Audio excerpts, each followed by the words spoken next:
श्री गर्भ गीता अर्जुन श्री कृष्ण भगवान से प्रसन्न करते हैं, हे मधुसूदन, कृपया आप मुझे बताएं कि प्राणी जब गर्भ योनि में आता है तो वह अपने किस गुण दोष के कारण आता है। प्राणी जन्म से पहले गर्भ में कष्ट पाता है और जन्म के समय भी असहनीय पीड़ा सहता है। इसके बाद भी वह रोग पीड़ा के कारण दुख भोगता है। उसे बुढ़ापे में अनेक रोग घेर लेते हैं और उसकी मृत्यु हो जाती है। अतः हे भगवान, कृपा करके मुझे यह बताएं कि वे कौन से कार्य हैं जिनसे मनुष्य जन्म मृत्यु के दुखों से बच सकता है। श्री भगवान कहते हैं, मेरी बात सुनो हे धनुर्धारी। जन्म मृत्यु का बंधन तो उन प्राणियों की नियति है जो संसार में क्रियाशील रहते हैं। जो प्राणी संसार में नष्ट होने वाले पदार्थों से प्रेम करते हैं वे संसार की नश्वर वस्तुओं की इच्छा रखते हैं। मनुष्य संसार की दौलत पाने की तो कामना करता है परंतु भगवान की भक्ति से विमुख रहता है। इसलिए वह बार बार अनेक योनियों में पैदा होकर जन्म मरण और गर्भ के दुख भोगता है। अर्जुन उवाच, हे माधव, संसार की मोह माया से मुक्ति तो संभव नहीं है। मन 5 विकारों के वश में है, काम, क्रोध, लोभ, मोह और अहंकार।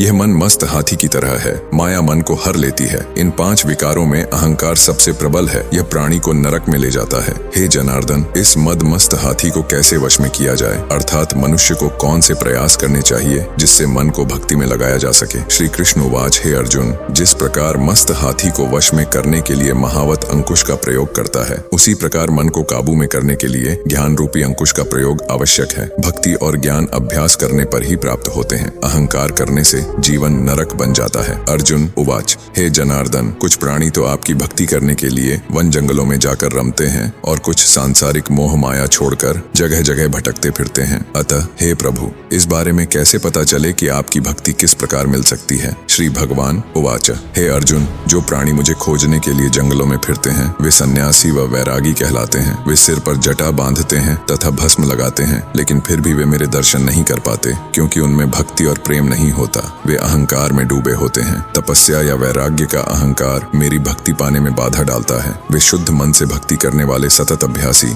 जो काम, क्रोध, मोह, लोभ और अहंकार से परे हैं, उन्हें ही मैं दर्शन देता हूँ। अर्जुन उवाचा, जेठवरे उड़ीती, हे मधुसूदन, मनुष्य इन 5 विकारों से ग्रस्त होकर अपने सांसारिक जीवन को नष्ट कर लेता है। हे माधव, वह कौन सा पाप है जिसके कारण किसी की स्त्री असमय ही मर जाती है, किसी के पुत्र मर जाते हैं और किस पाप के कारण व्यक्ति नपुंसक हो जाता है। गर्भ गीता भगवत गीता का मुख्य ज्ञान रूप है। जिस प्रकार मंदिर के गर्भगृह में भगवान वास करते हैं, उसी प्रकार भगवत गीता का मुख्य ज्ञान गर्भ गीता में समाया है। अपने परम कल्याण के लिए हर मनुष्य को इसका श्रवण करना चाहिए। गर्भावस्था में मां संतान का भी भाग्य निर्माण करती है, इसीलिए हर गर्भवती को इसे जरूर सुनना चाहिए। माना जाता है जो गर्भवती स्त्री इसे नित्य श्रवण कर सही चिंतन मनन के द्वारा अपनाती है, उनकी संतानें श्रेष्ठ बुद्धि, श्रेष्ठ आचरण और शुभ संस्कारी होती हैं। यह सुनकर भगवान मधुसूदन मुस्कुराते हुए बोले, हे श्रेष्ठ धनुर्धारी, मृत्यु लोक में जन्म लेने के पश्चात प्रत्येक जीवात्मा इस संसार की माया से प्रेरित होकर भौतिक संसाधनों के बंधनों में बंध जाती है।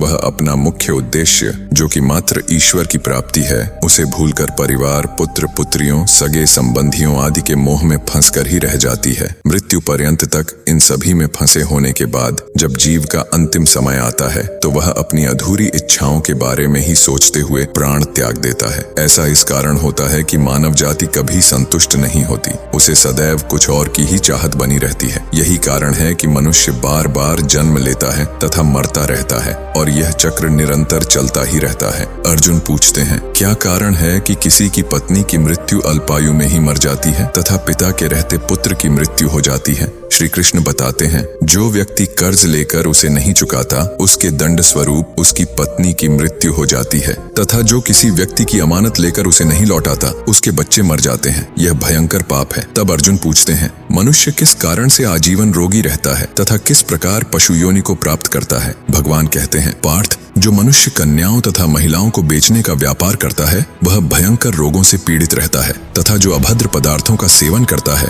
मदिरा पान कर दूसरों को प्रताड़ित करता है, वह गधे का जन्म प्राप्त करता है। इसी प्रकार झूठी गवाही देने वाले अगले जन्म में स्त्री बनते हैं। जो भोजन का भोग भगवान को न लगाकर पहले स्वयं ग्रहण कर लेते हैं वे शूकर आदि नीच योनियों में जन्म लेते हैं। करते हैं। अर्जुन पूछते हैं, किन कारणों से इस जन्म में कोई धनी तथा कई वाहनों के स्वामी बनते हैं? श्री कृष्ण कहते हैं, जो मनुष्य उचित रीति नीति से स्वर्ण दान करते हैं, कन्या दान करते हैं, वे धन धान्य पाते हैं, तथा जो व्यक्ति जिन्होंने कभी अन्न दान किया है वे रूपवान प्राप्त होते हैं, तथा विद्या का दान करने वाले व्यक्ति विद्वान बनते हैं। इसी प्रकार संतों की सेवा करने वाले धनवान और पुत्रवान बनते हैं। अर्जुन पूछते हैं, मनुष्य धन तथा सांसारिक मोह माया में क्यों फंसा रहता है? श्री कृष्ण कहते हैं, जब प्राणी मेरी कृपा से वंचित हो जाता है तब वह सांसारिक बंधनों के मोह में आसक्त हो जाता है। संसार के समस्त बंधन नाशवान हैं। यही जानकर विवेकी जन इन बंधनों में फंसते नहीं हैं तथा इनसे दूर ही रहते हैं। वे जानते हैं कि लाभ हानि, जीवन मरण, यश अपयश तथा मान सम्मान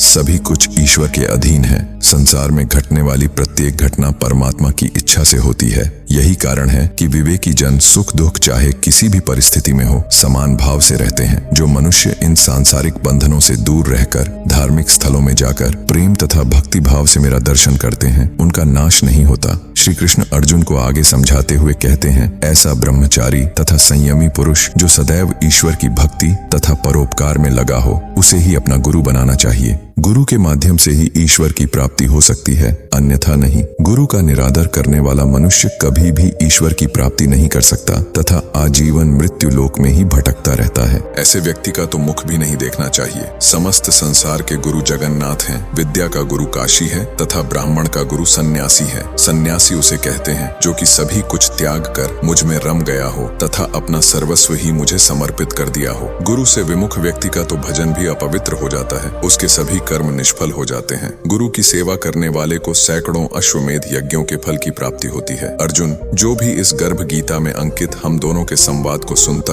और पढ़ता है वह भी गर्भ के दुख से छुटकारा पा लेता है तथा नर्क की 84 लाख योनियों के चक्र से मुक्त होकर जन्म तथा मरण से मुक्त हो जाता है। अतः प्रत्येक मनुष्य को इसे पढ़ना और सुनना चाहिए। ऐसा करने से भगवान श्री कृष्ण की अनुकंपा भक्त पर सदैव बनी रहती है तथा सभी मनोकामनाएं पूर्ण होने के साथ साथ इस जन्म और पिछले जन्मों में किए गए पापों से भी छुटकारा मिलता है। श्री भगवान कहते हैं, माथे, जब किसी जीव को मनुष्य शरीर में जन्म लेना होता है तो वह भगवान की प्रेरणा से अपने पूर्व कर्मों के अनुसार देह प्राप्त करने के लिए पुरुष के वीर्य के माध्यम से स्त्री के गर्भ में प्रवेश करता है। वहाँ वह एक रात्रि में स्त्री के रज से मिलकर एक रूप कलाल बन जाता है। 5 रात्रियों में वह बुलबुले के समान रूप धारण कर लेता है। 10 दिनों में कुछ कठोर होकर बेर के समान आकार ग्रहण करता है और उसके बाद मांसपेशियों या अन्य प्राणियों की तरह अंडे के रूप में परिणत होता है। 1 माह में उसका सिर विकसित होने लगता है। 2 माह में हाथ पांव एवं अन्य अंगों का विभाजन हो जाता है। 3 माह में लिंग एवं अन्य शारीरिक छिद्र विकसित हो जाते हैं। 4 माह में 7 धातुएं उत्पन्न हो जाती हैं। 5वें माह में भूख प्यास लगने लगती है